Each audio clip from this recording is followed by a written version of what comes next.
next vote up is Royce Mann.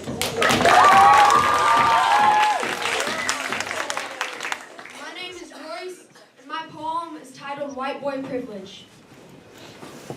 Dear women, I'm sorry. Dear black people, I'm sorry.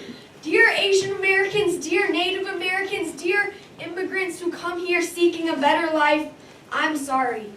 Dear everyone who isn't a middle or upper class white boy, I'm sorry. I have started life at the top of a ladder while you were born on the first rung.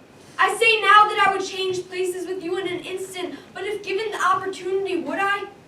Probably not, because to be honest, being privileged is awesome. I'm not saying that you and me on different rungs of the ladder is how I want it to stay. I'm not saying that any part of me has for a moment even liked it that way.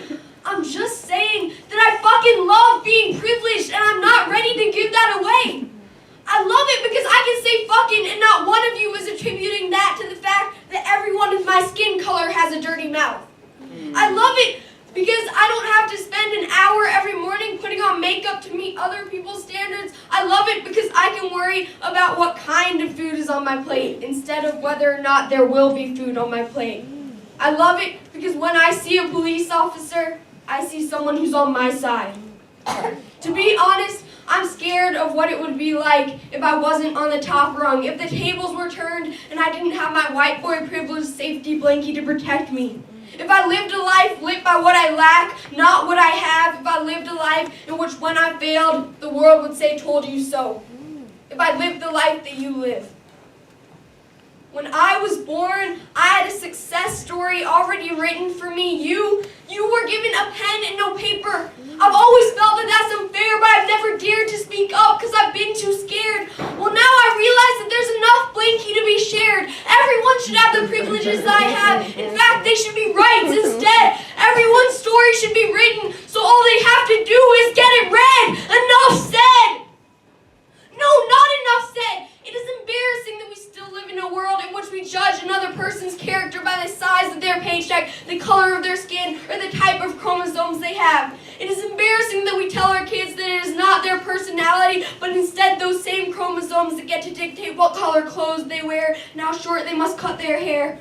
But most of all, it is embarrassing that we deny this, that we claim to live in an equal country, in an equal world. We say that women can vote. Well, guess what? They can run a country, own a company, and throw a nasty curveball as well. We just don't give them the chance to. I know it wasn't us 8th grade white boys who created this system, but we profit from it every day. We don't notice these privileges, though, because they don't come in the form of things we gain, but rather the lack of injustices that we endure.